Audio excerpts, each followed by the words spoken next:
Okay, so hello everyone. So in today's seminar class, Roma is going to talk about the bottleneck identification and scheduling multi-threaded applications paper, which was published in ASPLOS 2012.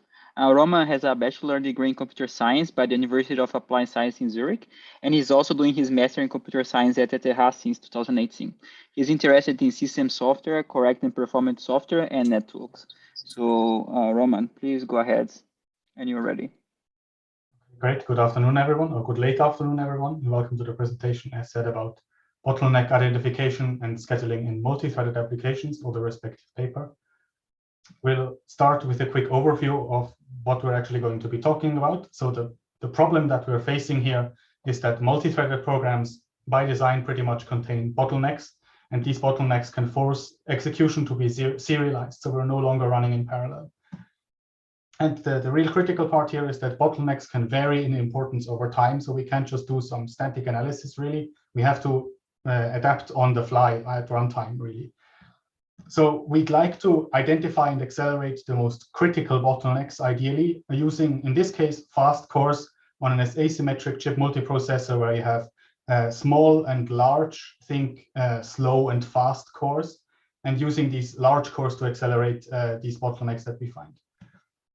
A solution presented here is a cooperative hardware-software solution called Bottleneck Identification and Scheduling, BIS, where we use special instructions to mark these bottlenecks in hardware manually, and then accelerate the most critical bottlenecks that we identify at runtime in hardware by scheduling them on these large cores in this ACMP system.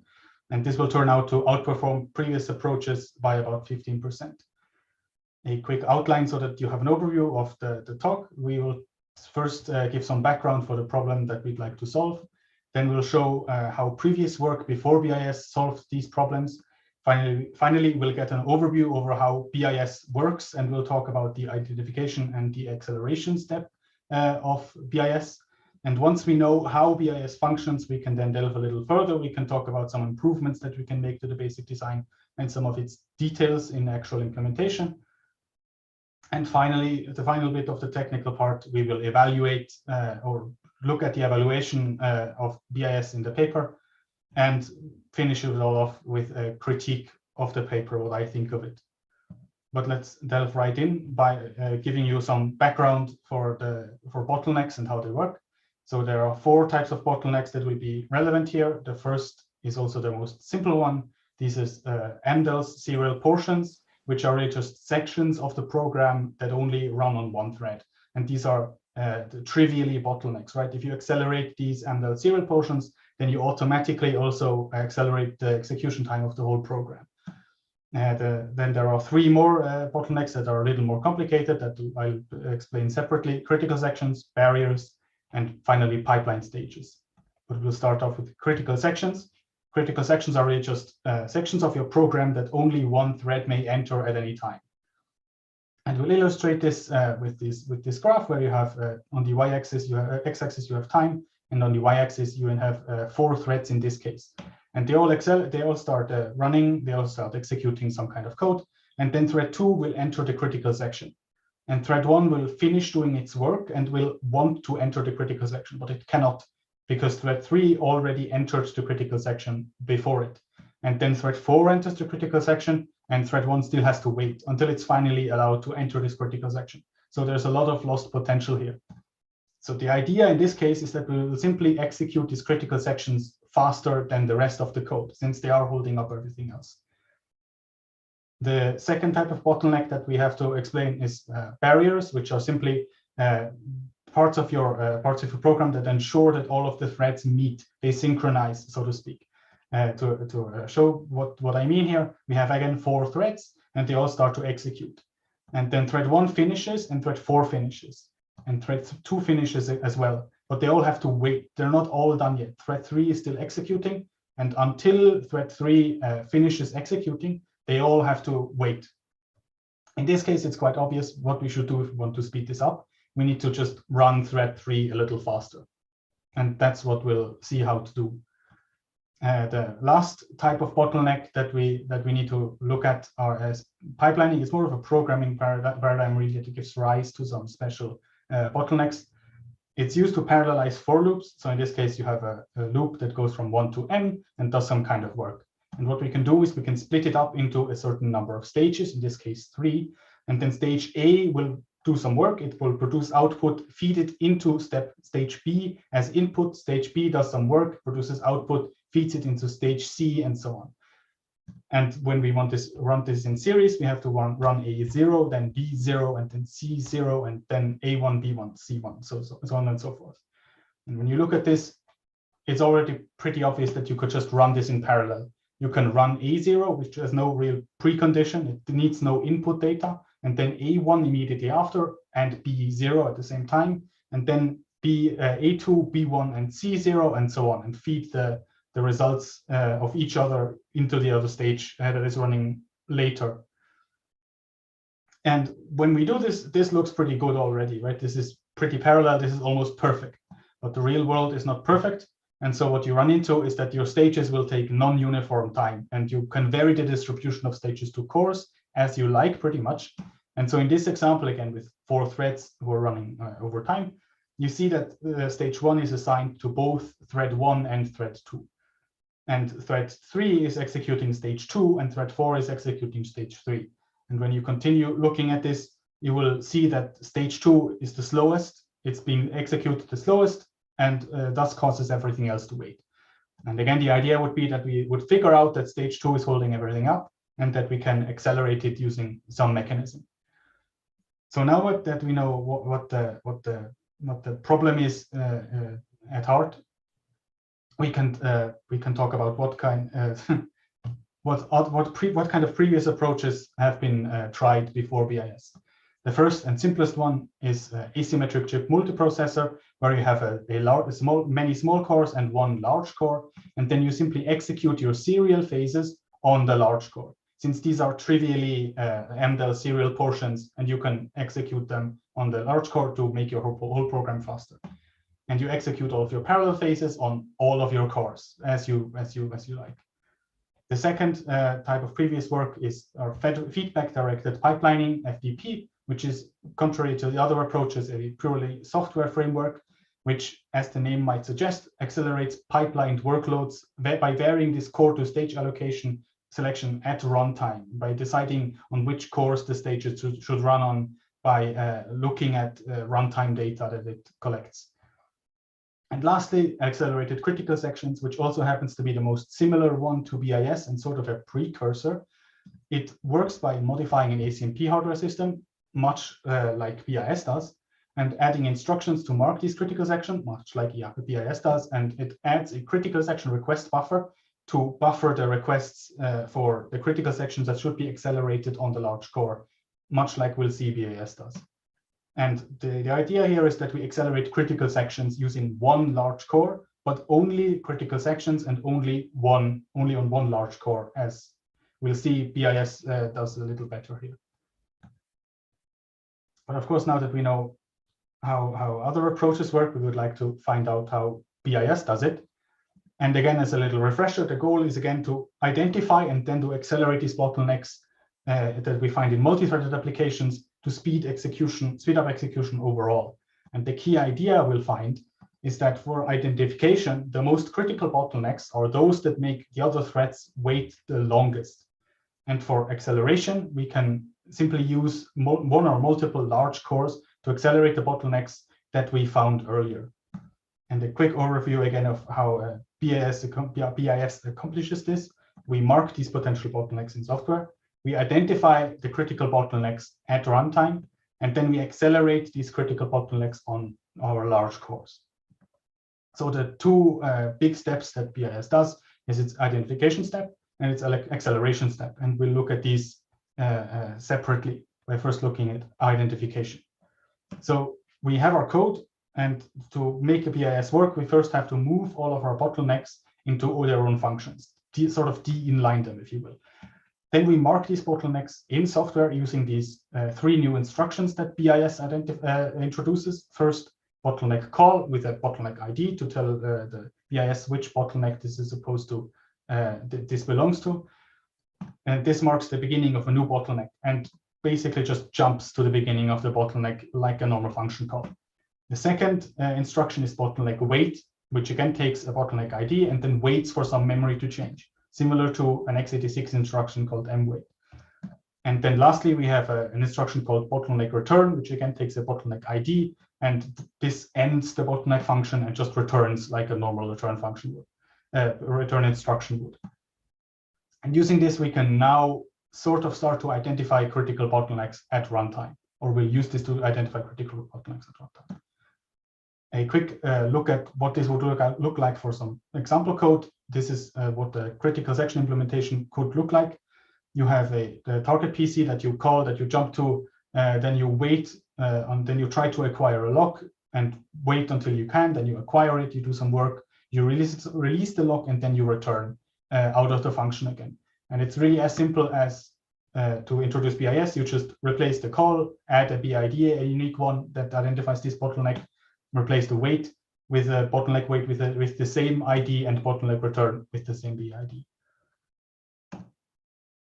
Now that we know what kind of changes we have to make to software, what kind of changes do we have to make to the hardware? Well, in an ACMP system, you again have some small cores and some large cores. These are connected by some kind of on-chip interconnect. You add one bottleneck table, which just saves the metadata of bottlenecks, but we'll go a little more in depth for the bottleneck table in a second. Each small core has to gain an acceleration index table, primarily because we don't want to constantly ask the bottleneck table, is this bottleneck accelerated, yes or no? And so we just cache some of these results on the acceleration index table on each small core. And the large core has a scheduling buffer, much like the similar construct we saw for ACS earlier, which just saves which bottlenecks we want to accelerate on this large core, and the large core then works through these bottlenecks that are in its scheduling buffer. As for the bottleneck table, which again holds metadata for all of these bottlenecks, it's implemented as an associative cache, and we simply evict the bottleneck with the smallest number of thread waiting cycles. For now, you can think of these as the priority of the bottleneck. It's a heuristic of sorts, or a metric of sorts that you can use to assign a priority to a bottleneck, and we'll see how we do this in a second. And again, to make sure that we don't have any stale entries for too long in our bottleneck table, which is half the thread waiting cycles of all of the bottlenecks every 100K cycles, so that we get rid of some of the stale entries. Some of the fields that you would find in such an entry are, first of all, of course, the bottleneck ID, to know which bottleneck we're talking about. You save things like the current number of threads that are waiting for this bottleneck. And lastly, this metric, this thread waiting cycles. And now that we have seen that we have thread waiting cycles, we would, of course, like to know how we actually determine them. And in this example, we have two small cores on the left, and one large core on the right. And the bottleneck table, which already has a bottleneck listed on it with one waiter and the thread waiting count, a cycle of 0. And small core 0 is starting to wait for this bottleneck. So what we do is we have one waiter and we wait for one time unit. So the thread waiting cycle increases by 1. And then a second waiter appears, and now we have two waiters. So we just increment the thread waiting cycle counter by 2, and again by 2. It's really, it is that simple, because this will turn out to be a rather powerful metric to use. Now that we know how to identify bottlenecks, of course, we have to start talking about how to accelerate them. And really, we could do all sorts of complicated stuff, but at the end of the day, you can just take the bottleneck with the highest thread waiting cycles above a certain threshold and accelerate that. And that's driven by the insight that the most critical bottleneck, again, is the one that makes the other threads wait the longest. And as long as you follow this insight, then the thread waiting cycle is a great proxy for thread priority. Now we'll do the same thing as we saw for identification for acceleration, to look at it in this example system. We already have two bottlenecks on the bottleneck table for 600 and for 700, one less important than the other, fewer thread waiting cycles.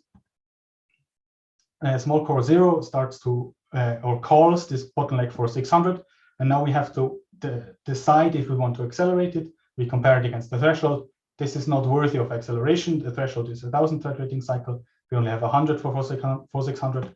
So small core 0 decides to just execute this locally. Small core 1 would now like to execute or call for a bottleneck for 700.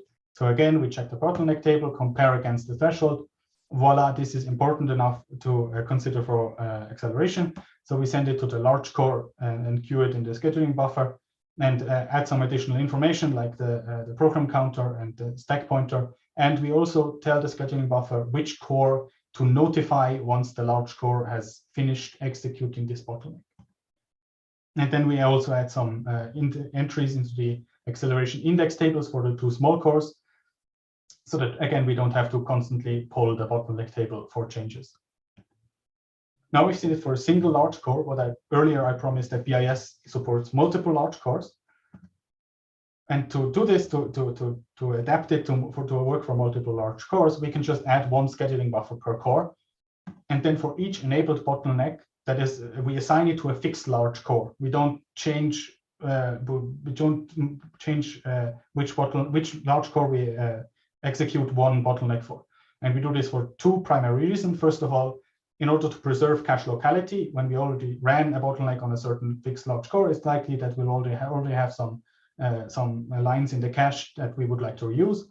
And second of all, to avoid large cores waiting on each other for the same bottlenecks, because they're all executing the same bottleneck. So we just run bottlenecks on fixed large cores to avoid stuff like this.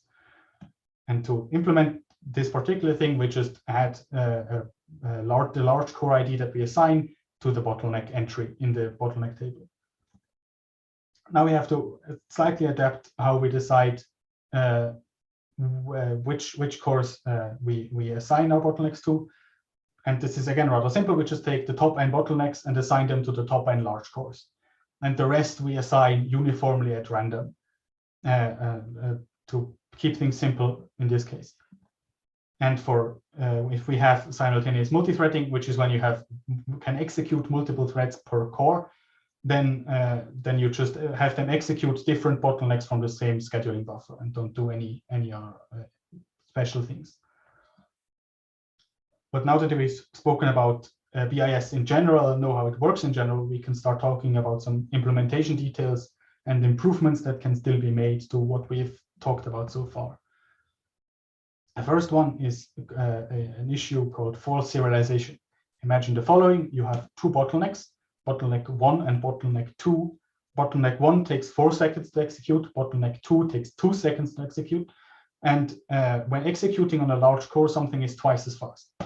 And then we schedule both of these on the large core. Bottleneck 1 starts to execute and takes 2 seconds to execute. Bottleneck 2 has to wait until bottleneck 1 is over and then takes an additional second, so 3 seconds in total. And when you glance at this, you will probably notice that it would have been better if we just run bottleneck 2 on the small core and not schedule it on a large core, and bottleneck 1 would have remained on the large core. We falsely serialized our execution, so to speak. The solution is rather simple. We just abort a bottleneck that is in our scheduling buffer if we notice that this bottleneck is not the most important bottleneck, and if we could run it on the small core right now. And that's how we avoid this particular issue. The next improvement, which turns out to be rather important, is preemptive acceleration, where you have the situation where you schedule a bottleneck on a small core, then other bottlenecks start to execute and start waiting for bottleneck 1. But the thread waiting cycles, of course, will start to increase. But right now, we only decide if bottleneck 1 is worthy of acceleration when we start executing it and not when it's already executed. And so, of course, it would be better if we noticed that bottleneck 1 should be on the large core because it became critical. And the solution to this is a preemptive mechanism where every time we update our thread waiting cycles, if bottleneck 1 has become the most critical bottleneck, and if there is still a large core that is not already running this bottleneck, then we preempt the small core and ship the bottleneck to the large core for execution. Basically, almost the same way as we would normally accelerate it. We just have to provide some additional information like architectural state registers and so on.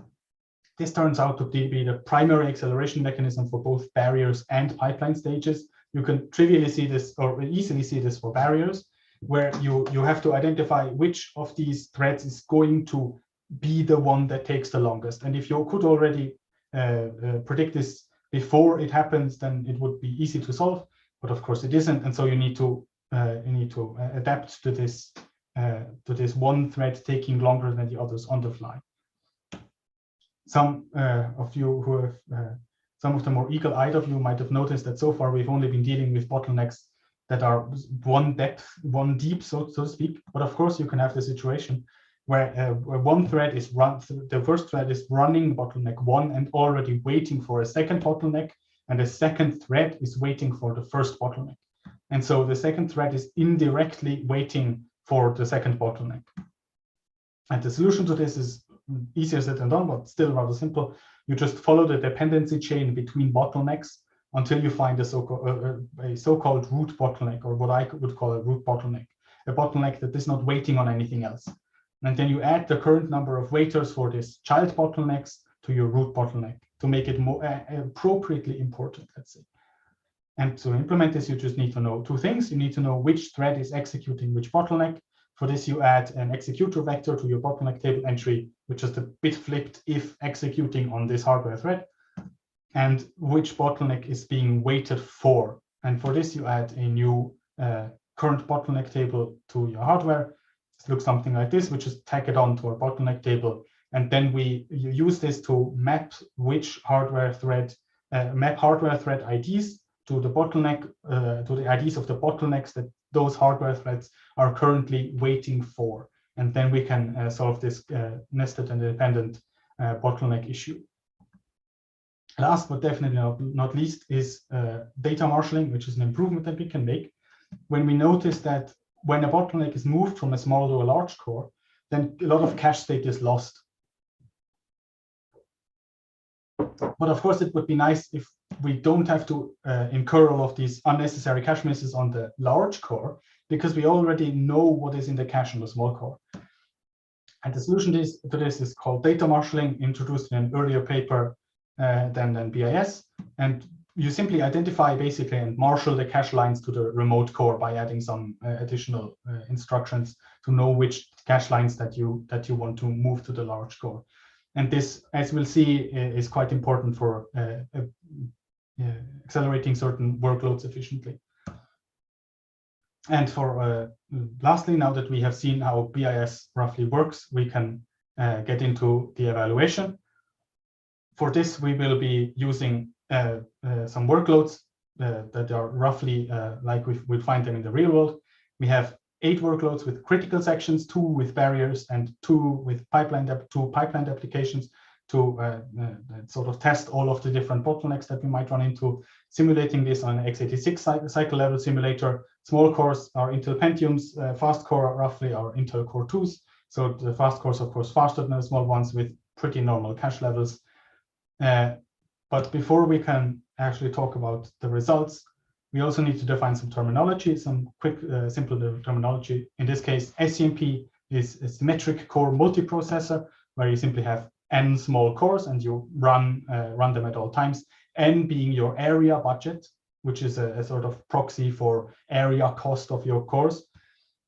Second, asymmetric core multiprocessor, as we already heard, is one large core and n-4 small cores, because one large core sort of costs the area equivalent of 4 small cores. And in this case, you just run the single-threaded core on the large core. Then we have ACS, again, accelerated critical sections, where you have one large core and again n-4 small cores. You run the single-threaded code on the large core again, and you then also accelerate your critical sections on the large core. And for BIS, we have L large cores, and then for every small core, we lose again the equivalent of 4 small ones. The only other interesting thing here for BIS is that we have a 32-entry bottleneck table, but also a 32-entry acceleration index table, so we can actually cache our whole bottleneck table locally on our small cores.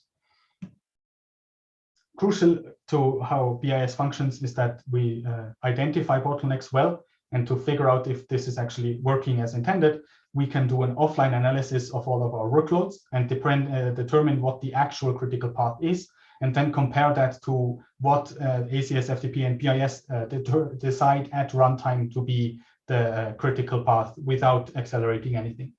The first of the 2 metrics that we can look at is accuracy. If these approaches determine something to be a bottleneck, how likely is it to be an actual bottleneck?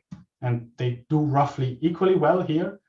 But then we get to coverage. So how many of the total critical path is actually identified as being bottlenecks? And here BIS does a lot better than ACS and FTP, and the authors suggest that this is probably where the performance improvement from BIS comes from. That it just covers a lot more of the critical sections. This is a graph provided in the paper, where you see the whole bars are always just total fraction of execution time spent accelerating all of the code segments, and the small bars below is the fraction of time spent accelerating code only on the critical path. And if you just glance at this, you see that BIS often just accelerates vastly more code in general, but is also better at accelerating code that is actually on the critical path normally. For our first look at actual acceleration performance, we look at what happens if we have as many threads as we have cores. And for all of these graphs, you will see this is the x-axis is area budget, and the y-axis is speed up over a single small core. And what becomes clear when you look at all of these graphs, which there are a few of, that for 32 cores, BIS will generally match or outperform all of the other approaches. But you do need 32, the equivalent of 32 small cores. And then additionally, what also piques your interest maybe is that for certain workloads like TSP, which is simulating some kind of traveling salesman problem, the ACS BIS only matches ACS, and we'll get into why this happens in a second. It will turn out that ACS accelerates fewer bottlenecks, but matches APIs in performance. And when we look at the broader picture here with all of these graphs, we see that generally the more cores, the better BIS will perform. And for small area budgets, this is kind of interesting. The SCMP and ACMP generally, or even ACMP and FTP will overperform ACS and BIS, the more complicated approaches, because in this case, for one large core, ACMP and FTP really only lose, so to speak, 3 general purpose small cores, because the ACMP and FTP run one thread just on a large core. They use the large core as a general purpose core, and so they lose less general purpose cores. And the ACS and BIS dedicate a large core to critical sections and bottlenecks, and for small area budget, the loss of this one additional general purpose small core hurts quite a lot. And to really drive this home, we can look at what happens if we have workloads perform with the optimal number of threads by determining with what number of threads all of these workloads do the best, given a certain area budget. In this case, an area budget of 8, so 4 small cores and 1 large core. And again, we see the same phenomenon. Here we have speed up to ACMP and normalized to ACMP. So 100 is the performance of ACMP. And you see that SCMP pretty much outperforms on almost all of the workloads. And this is, again, for the same reason, because SCMP simply uses all of the cores as normal. And for small area budget, this is an issue or an advantage for SCMP. But when we increase the number of the area budget, then SCMP loses its advantage. And this graph looks a lot more like what we would expect, right? You have, again, speed up normalized to ACMP. SCMP generally underperforms everything else. Then we have ACS and FTP, and then finally BIS providing usually the largest speed up. Except for TSP, they get traveling salesman problem again, where it turns out that BIS accelerates more bottlenecks than ACS, but because these bottlenecks are only 52 instructions long on average, BIS incurs cache misses if we don't introduce data marshaling. Speaking of data marshaling, for workloads which have many small bottlenecks like TSP, we can incur these inter-segment cache penalties when the benefit of the acceleration does not overcome the cost of these cache misses that we incur. And when we add data marshaling, then finally the world is right again and everything is just and okay, because BIS plus data marshaling outperforms BIS without by 5.2%, and ACS plus data marshaling backported to ACS performs by 3.8%. And finally, we also see that BIS finally outperforms ACS on the TSP workload. But of course, there's no such thing as a free lunch. And just because when we increase area budget in general, we get speed ups, doesn't mean that we also get speed ups when we increase the number of large cores. Sort of harkening back to the initial problems that we saw. SMT refers again to simultaneous multithreading, where you have one core being able to run two threads. And on the left here, we have the IP lookup workload, again, for a 32-core area budget with a speed up mentioned over normalized ACMP. And because IP lookup executes many independent critical sections, it benefits from these additional large cores. But then you have workloads like MySQL, which with, in this case, with the input set 2, do not benefit at all, because again, the cost of reducing the number of concurrent threads is quite large in this instance. And we actually lose like up to 40% performance if we add too many large cores here. So in conclusion, bottleneck identification and scheduling is the first real general mechanism that tries to identify many different critical bottlenecks and accelerates them using an asymmetric core multiprocessor. Particularly, it's the first approach that tries to use multiple large cores for acceleration, and for certain workloads, this turns out to work rather well. A BIS's identification step in particular improves coverage over bottlenecks significantly, and again, this is probably where the benefits of BIS really come from. And the BIS and this is reflected in BIS's performance improvements over ACS and FTP by about 15% on average in bottleneck and intensive applications, which is what we're targeting. And in general, BIS benefits increase over other approaches as the number of cores increase. And now that we have finished with the technical part, we can get to the critique of the paper, of what I think of it. So I think bottlenecks in multi-threaded applications are an important problem, of course. This is worth pursuing. The mechanisms introduced both for identification and acceleration are simple. It requires minimal changes to software. The analysis of the results especially is really comprehensive. It's a lot of fun to read. The care was taken to do fair comparisons like backporting, data marshaling in some instances, using quite representative workloads. I think as MySQL especially is basically just running a productive database. And especially the in-depth explanations of all of the results, I would actually encourage you to go read the paper if you want to know more about this, because I did not have time to go in detail into as much detail as the paper does, especially for explanation of all of the results and why they occur. And lastly, of course, 15% performance increase over ACS FTP is significant.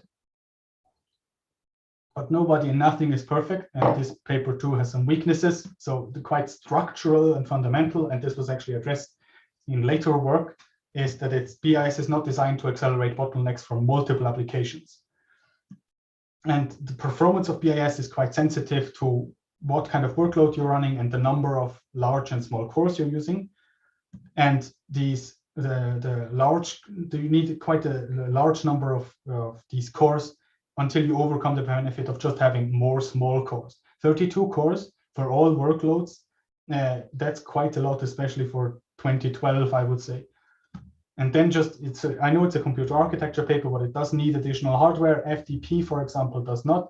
Maybe you could do something like BIS without hardware, and what kind of implications that would have for its performance, I don't know, but that sounds kind of interesting.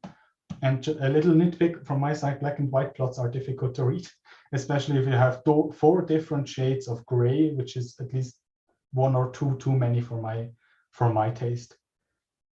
But now we've reached the end of my exclusive part of this discussion, of this session, and we should head into discussion. And I don't know how the TAs would like to do this, if I should just read all of the questions first, or if I should reveal them one by one and then talk about it, or what the idea is here.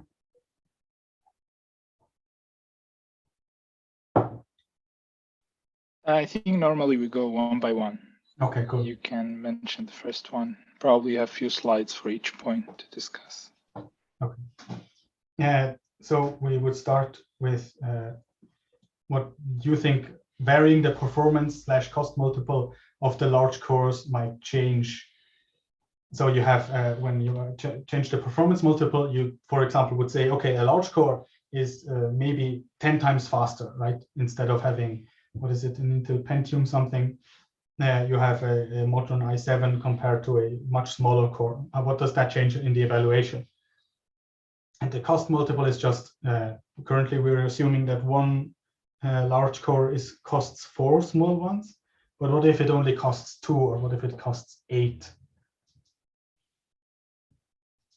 So I do wonder if anyone has an idea. I was told that there were a lot of hardware people who might have an intuition here.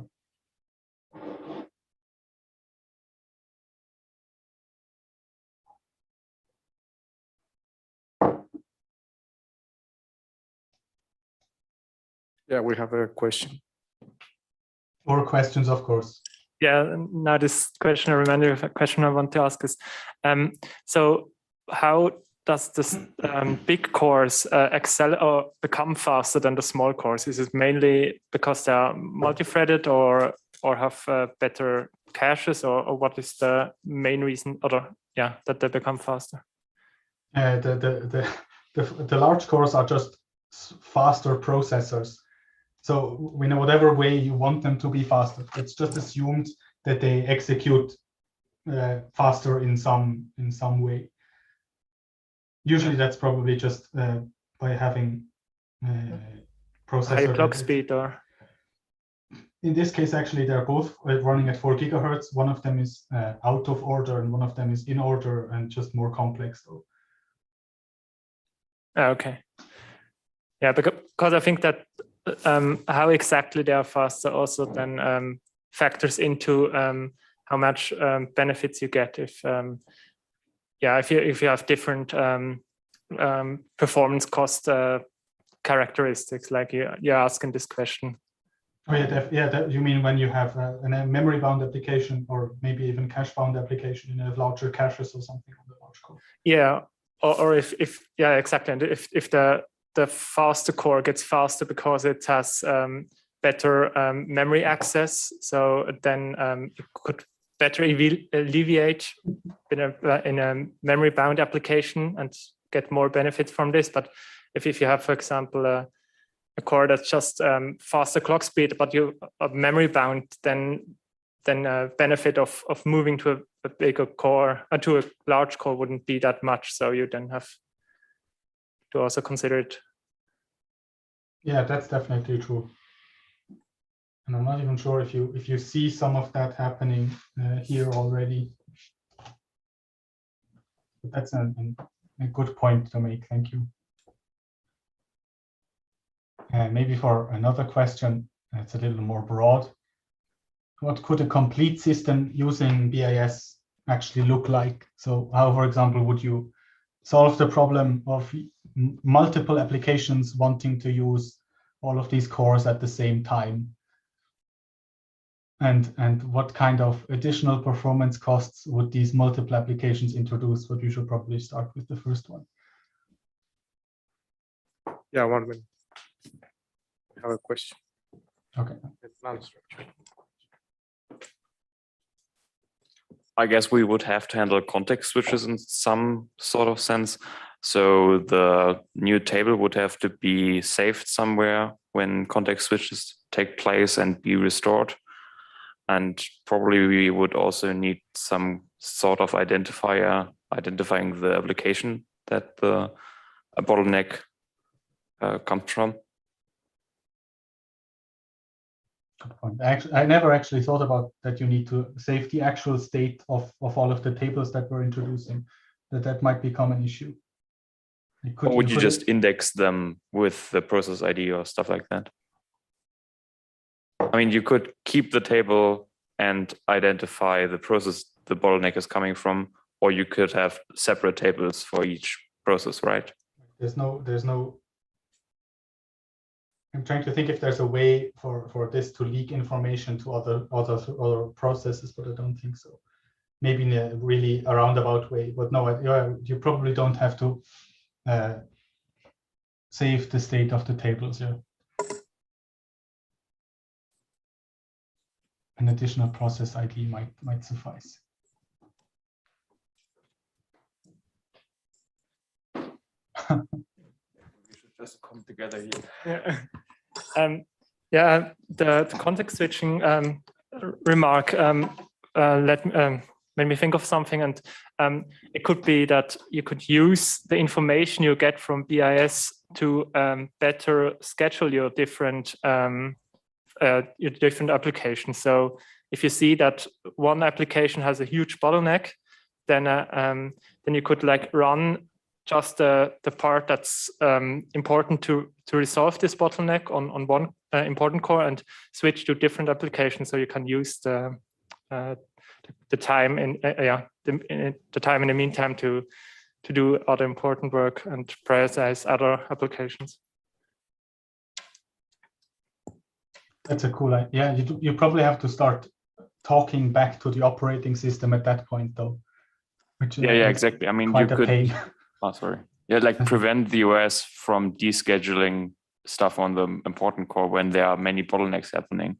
So some sort of integration with the OS, I think, would be crucial in that case. I don't remember exactly, but the ACS paper actually does say that it requires some integration into the OS, which BIS does not anymore. So they fixed that integration into the OS bit. I would like to, the next question I find interesting, and maybe you can help me here. How practical is the addition of hardware plus 3 new instructions in practice? Like, can this approach actually work in general, or is doing stuff like this only worth it in specialized contexts? I'm a computer scientist, software engineer kind of guy, and I am not really informed into who would actually do this. Maybe. Why? Sorry, yeah. So maybe I would like to just go back to the previous question, if that's all right with you. No problem. Because I think we focused a lot of time on the context switch, but I think a complete system is more than a CPU, right? So right now we focused on like how do we accelerate?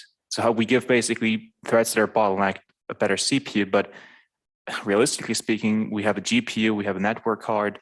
We like heterogeneous computing is just getting bigger and bigger. We just like Alder Lake is already having like big little.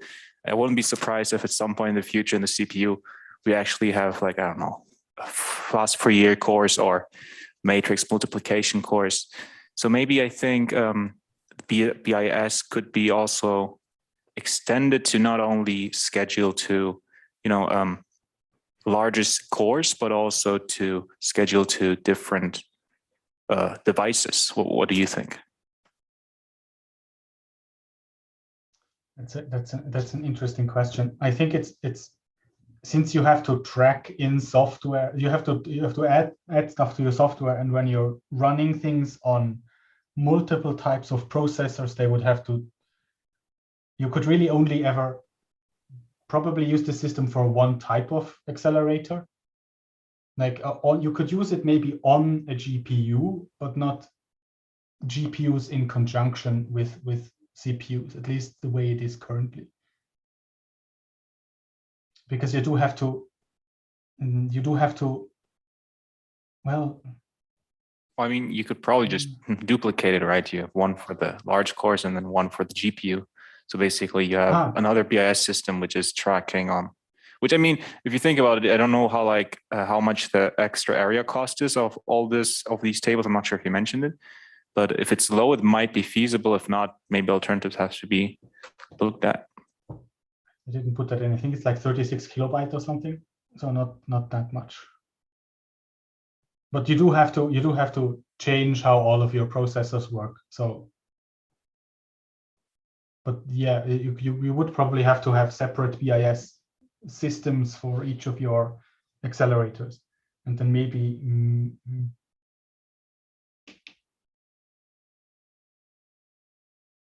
yeah, I don't think BIS would be suitable for different types of different types of processors. I don't see how you would easily adapt it to that, unless you have an idea. Well, I haven't given it a lot of thought, right? I thought it probably sounds, like very straightforward implementation would be that whenever someone calls a GPU, you just take the call to the GPU and have the same table, right? Like I know two threads are waiting on this thread, which is waiting for access to the GPU, right? But I don't know, there's probably might be a good thing to research, like a good thesis. I'll keep it in mind. Yeah, actually, I have a question regarding to. So you're saying at the start also kind of the point also is to identify the bottlenecks on the fly, like how will they impact on the process, but then you say also that we have to buy some kind of dependency chain and have a critical path. So I'm not sure how can you like build such a critical path if you don't know before how actually long the bottlenecks will take to resolve.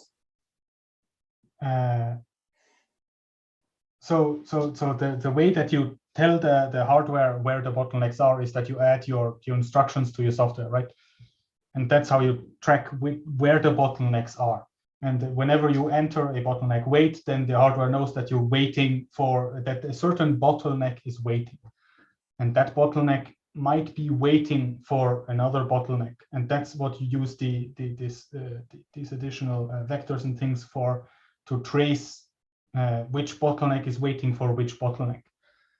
And you don't really need to know anything about the critical path, except for when you're annotating stuff in the software, having some notion of it might be useful.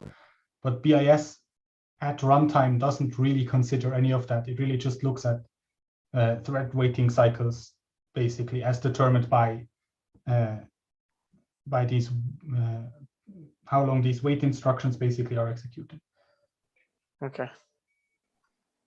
No, did I not quite answer that? No, still you have to have some kind of idea on which, like, how do you know which one is waiting on the other one? Because it might be waiting on two of them, but if you already know the critical path, you already know, okay, the first one is gonna be resolved first, but you still have to resolve the second one, but you are not sure which one, for example, is gonna, or also for the future, like which one is the one that I'm currently having, that is currently running, which one is gonna affect in the future.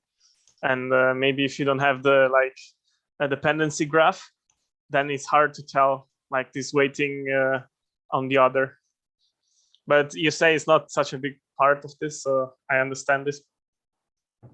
Yeah, sure. I don't think I quite understand the question either. But thank you. I don't think I have any more.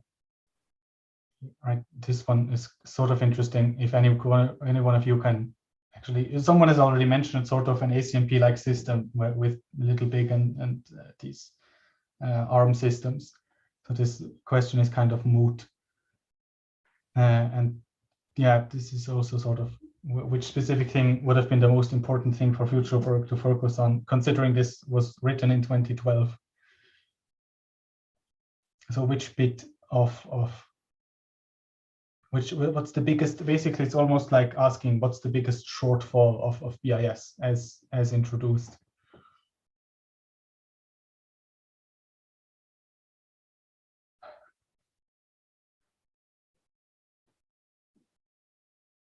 So in my opinion, this would be the simple fact that it doesn't work with multiple processes, right? What we already spoke about. The future work where they start, I've forgotten what it's called. I should have put it in the slide. But in a work released shortly after by the same authors, they generalize something like they actually use BIS, sort of a BIS subsystem, and then generalize it to work with multiple applications at the same time, so that you could actually run an operating system on top of it and don't have to lock down all of these cores. Yeah, to the last point, I'm not sure if it's just because because of the presentation or if they also focused on that. But when I look at today's system, like the new Intel CPUs, most of them have like a more 1-to-1 ratio between large and small cores, and not like the huge, like, okay, we have 32 small and 1 large core. So I'm not sure if that is also like a little bit of shortcoming, that it's like more focused on these asymmetric chips. Huh? Yeah. Sort of, but the thing is that this might be because they're trying to do different things, right? If you have many these Intel and these mobile systems especially are probably focused on energy efficiency, right? Where you turn some of the earlier ARM systems can't even run all of them at the same time, or you can only use them in very specific ways or combinations. So they might be just trying to do different things. But that's an interesting observation, surely, that that ACMP, at least as they present it in the paper, does not use the configurations that we actually see today. One thing for future work there might be to get rid of explicitly adding these instructions to the program, right? So as it seems now, they expect either the programmer to already beforehand identify, they call it potential bottlenecks, or the compiler to do it. But I mean, at the end of the day, the entire point is to not give programmers more work. And I don't think we have compilers yet that can do this kind of job. I think this should be done, right? You have a sort of issue here where if it would be easy to do in hardware, then it would probably not be too difficult to do for the compiler, right? Since it has even more information than the actual hardware. But maybe there is some other proxy for, well, since they do basically just replace an M-wait instruction, if you already have an instruction that is waiting for memory, you might be able to infer you might be able to sort of add a system to BIS where it tries to guess a bottleneck ID by context. And so the where exactly in the program you are and roughly what your registers contain, maybe. But that's definitely and would definitely be beneficial, yeah. Because in the paper it does seem a little hand wavy to just say, oh, this is not much work, you just let the compiler do it, but they don't explain how exactly a compiler would do that. Yeah, but I think it's a good point that I guess if it doesn't necessarily need to be done in hardware, yeah, because if you can do it in hardware, a compiler can probably also do it. But I guess either way, someone has to figure out how to place these things, if it's software or hardware. But yeah, you have to know how to place these commands. I might have to read the paper again because they surely they went through the programs, the workloads that they introduced and added these instructions, but I don't remember reading how they did that. I don't know. I should read that again. Sorry, did I understand it correctly that the large core isn't used for normal workloads and only for speeding up the bottlenecks? For ACS and BIS, unless you have multiple, I think, yes. Couldn't we like switch out the workload that is running in the large core but isn't a bottleneck with the core that is waiting for the bottleneck? Come again, what? So like if we have 5 cores, 4 slow ones and 1 large one, and couldn't we start out with running 5 different threads in all of them? And when a bottleneck comes up, we could switch out the bottlenecked core with the large core. Does that make sense? Yes.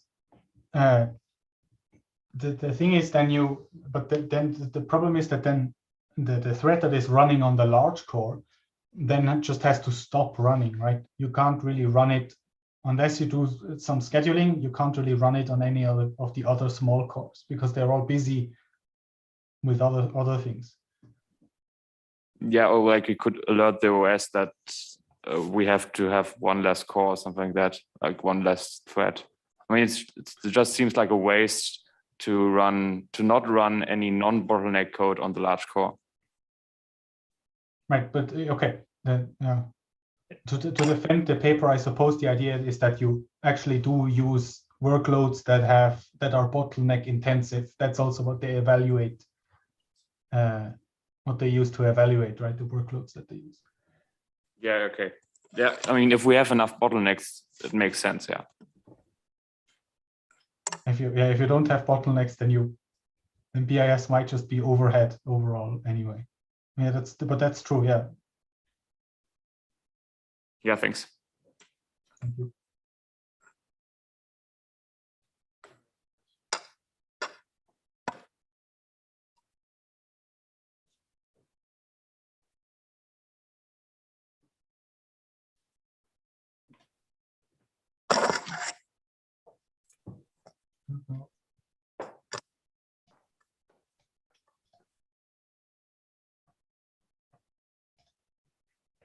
There's no question in Zoom. I am out of questions for my slide, unless any one of you would like to give me an intuition on how practical it actually is to add 3 instructions plus a few kilobytes of tables.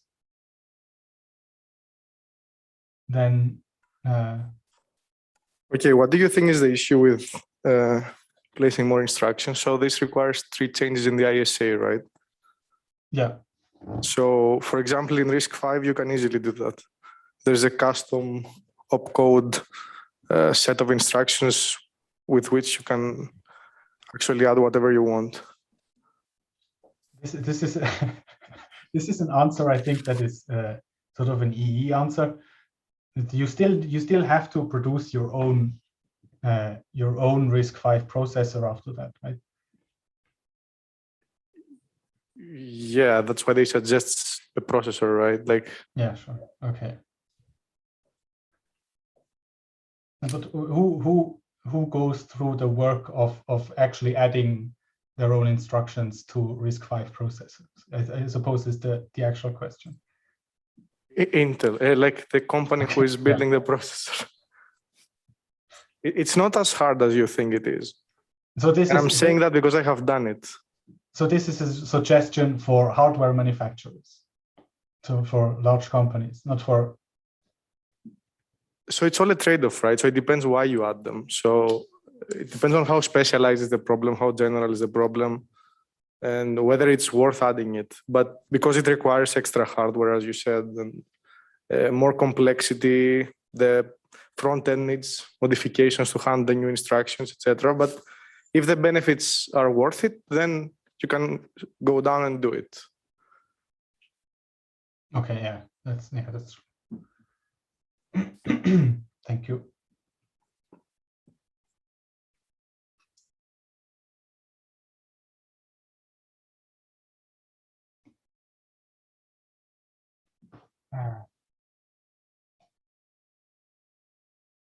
I'm not sure. I don't have any other questions. I think we're already over time. Yeah, maybe I'll add some comments over here. Can you hear me well? Yeah, good evening, Mr. Mutlu. Hello. I can. Sure. Let me see. I cannot see stuff really well here. Okay, now I see it better.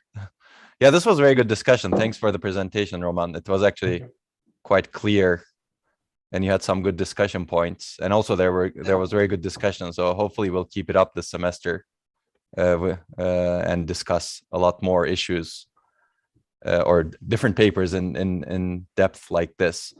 So let me comment on the instructions part. I mean, Konstantinos is absolutely right over here. Basically, it's a matter of cost versus benefit, right? If you think you're going to get benefit from these instructions, and the data suggests that you will likely get benefit, then somebody needs to bite the bullet and pay the cost, right? And the cost is clearly hardware cost plus the software changes to exploit those instructions. But instructions are being added to ISAs over time. x86 has added many instructions over decades and decades, right? Like most successful ones are really the multimedia extension instructions. Probably people remember from the digital design and computer architecture course. Those are actually quite successful instructions. But exactly, very similar discussions went at Intel, like what you have been doing. Actually, in fact, even more heated discussions. Why do we need these instructions? Why hardware cost? Who's going to use them? So there was a camp saying exactly that, for example. But there was another camp saying these multimedia applications, image processing, video processing is going to be extremely important. These instructions are necessary so that we can exploit the parallelism. And who knows what else will come down the road. We should exploit that parallelism. So I think people who were in that latter camp won the argument, and Intel went ahead with MMX, and clearly that was in hindsight, that was the right thing to do, right? Clearly those MMX instructions have been used a lot by many image processing applications and beyond. I mean, we use those instructions for genomics, for example, so that we can accelerate things. But it's not an easy choice, basically. People contemplate over these decisions and fight over these decisions whenever instructions need to be added. And I think this is partly, unfortunately, due to the inflexible nature of ISAs and hardware and software being separated a bit too much from each other, from my perspective, right? If you had a much more flexible and fluid interface between the hardware and software, if you can flexibly, for example, add and remove instructions, and maybe have architectures that can more fluidly implement instructions, maybe more reconfigurable architectures, right? And configurable architectures, then this would be less of a big deal, let's say. Like if you have an FPGA, for example, you don't even think about instructions, right? There are no instructions. What you do is really to compile data flow graphs. Of course, you can implement an ISA and you can implement a processor on top of an FPGA also, right? Then you're back to square one in terms of doing a CPU on an FPGA, which you did in digital design and computer architecture as well. But you can program the FPGA directly also. So I think these are interesting things. Whenever you have an instruction set that has fixed formats, you will need to consider what to add, because once you add it, it's very hard to remove. That's the downside. And if applications are not going to use it, then that's a problem. I think this paper makes a case for adding them clearly with the performance improvements. Clearly, there's a hardware cost also, but it's not that bad. And I think adding instructions may get easier with open ISAs. But maybe there's I think there's a line of research that should be more popular, which is not as popular as it needs to be, in my opinion, which is how do we actually merge the hardware and software in a more flexible way without instructions being defined, let's say rigidly, right? So I like this discussion for sure.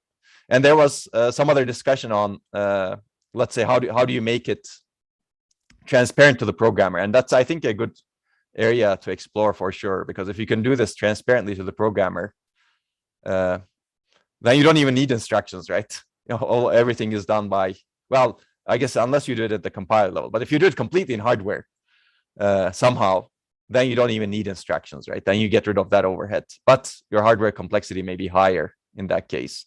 And that's something we have considered, and we just didn't know how to exactly do it completely in hardware, basically. That's why we left the task to the programmer or the compiler, because it's not as easy to detect these bottlenecks in hardware, certainly, and it requires basically a lot more complexity than what BIS currently has.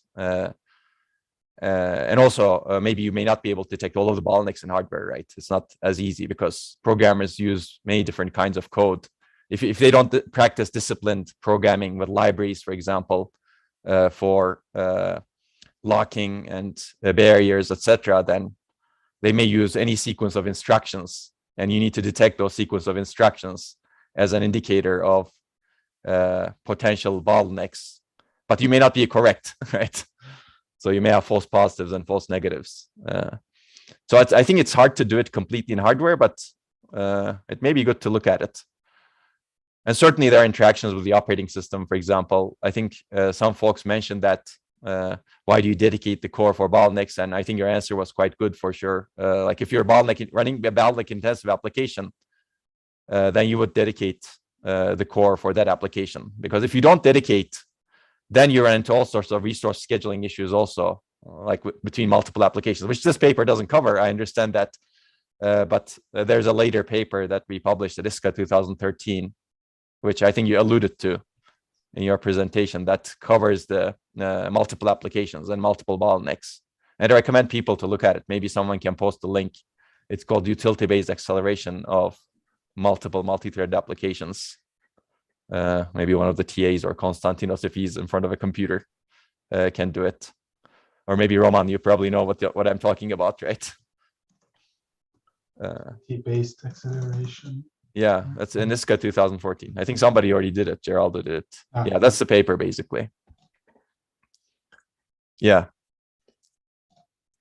Yeah, that paper is an improvement over it. I mean, to give you the historical perspective, basically we have been looking at this bottlenecks for a while. The accelerated critical sections paper, for example, that was published in ASPLOS 2009. And the idea is to, and I think this is a really important problem. Not enough work is done in this area, frankly. Partly because it's a tough area in terms of evaluation. Partly because it's not perhaps as, let's say, I don't know, people consider, for example, machine learning extremely exciting. So there are thousands of people working on machine learning.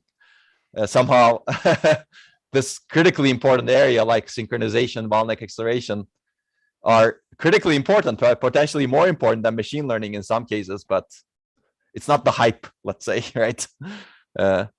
And also it's not easy to evaluate, right? The workloads that we had to, let's say, construct, the simulation infrastructure you have to construct to evaluate something like this takes a lot of time and patience. It's not like you take a neural network model and you run it through your accelerator and you get some results quickly overnight or in a couple of hours.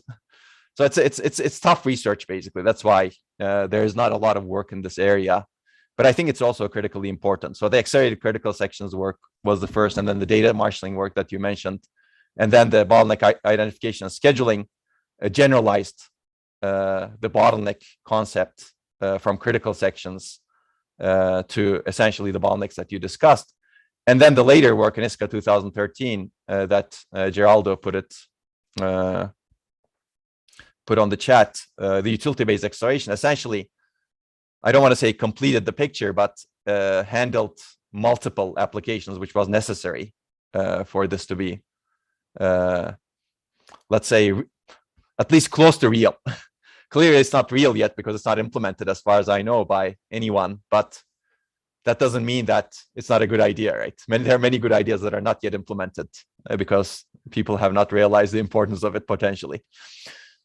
There's one more thing I will mention. I think people discussed, for example, the accelerators and scheduling code on accelerators using this sort of approach. And I think that's actually a very good direction as well.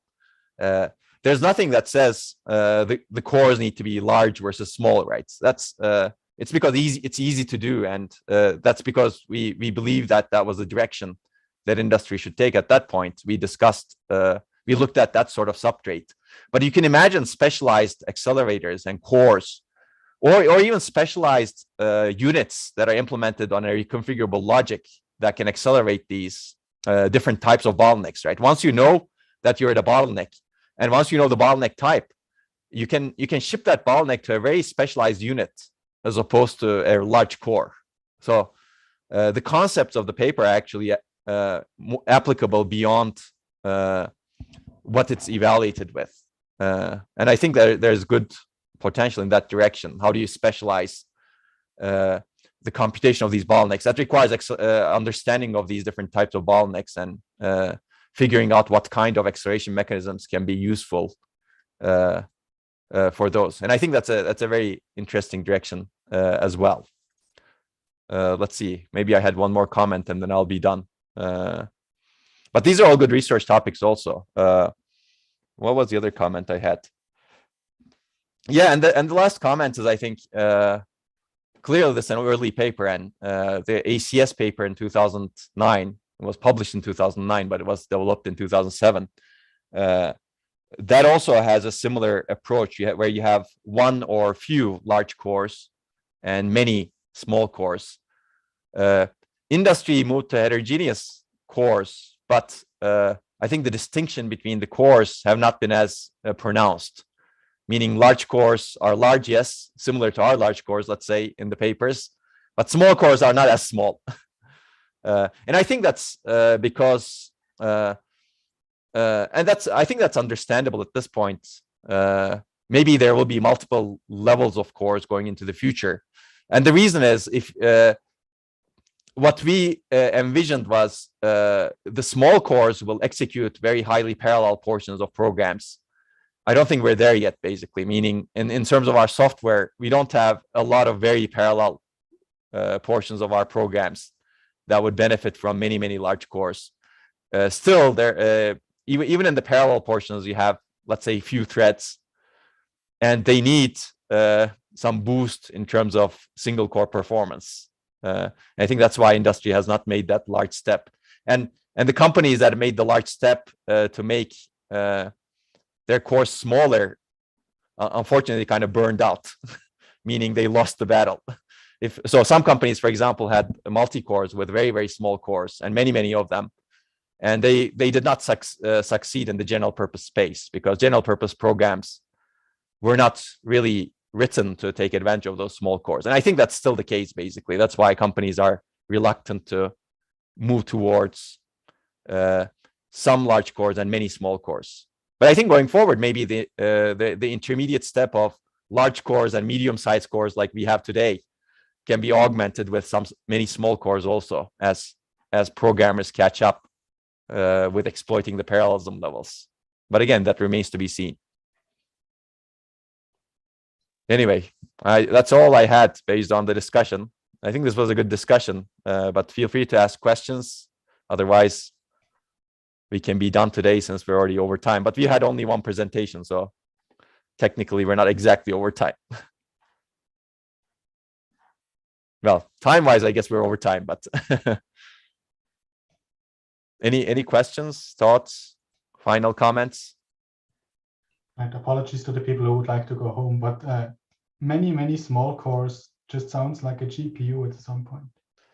Yeah, absolutely, and that's in a certain sense. Yeah, exactly, and that's so if people know about Intel Larrabee project, maybe someone can post the Larrabee project paper, or I don't think they have a great paper, but actually they have a paper. Yeah, Intel Larrabee project was basically all about designing many small x86 cores to replace, at least basically to compete with NVIDIA. Basically, that was Intel's answer to GPUs at the time. And it didn't succeed, again, because of the programming issues. Because you do need to have the software stack to actually take advantage of those many small cores. And yes, there are similarities to GPUs, as you will see from this Larrabee paper that Joao posted. Yeah, and that was the goal, actually, with the large cores, with the many small cores, you would target exactly the same type of, or similar type of workloads that are highly parallel, right? Just like what a GPU targets. And within the large core, within the small cores, you could also do single instruction, multiple data. So now you're starting to blur the boundaries. But this is good food for thought.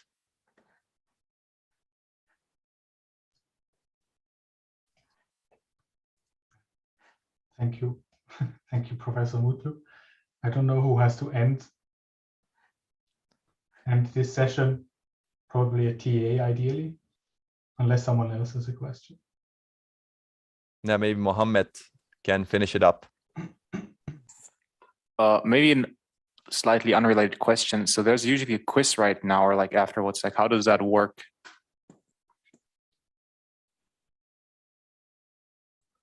That's a good question for Mohammed, I think. Mohammed, do you want to take it? Yes, I can take the question now. Can you repeat it again, please? Does it work now? Yes. So so usually there's a quiz after 2 presentations. Yes, so I was writing that email. I'm going to release it right now. All so right. For today, we have single quiz. Normally, we have after all lectures, single quiz that might include 5 or 10 questions, depend on the how many presentation we have. Today, we have single presentation, so we'll have only 5 questions. And you have 4 hours to submit the answers. Please make sure you submit it on time. But the quiz is already on Moodle, already available. I make it open for answers, so you can submit it as soon as now. And I'm going to send the email right now. Okay, you must get the message, all the details.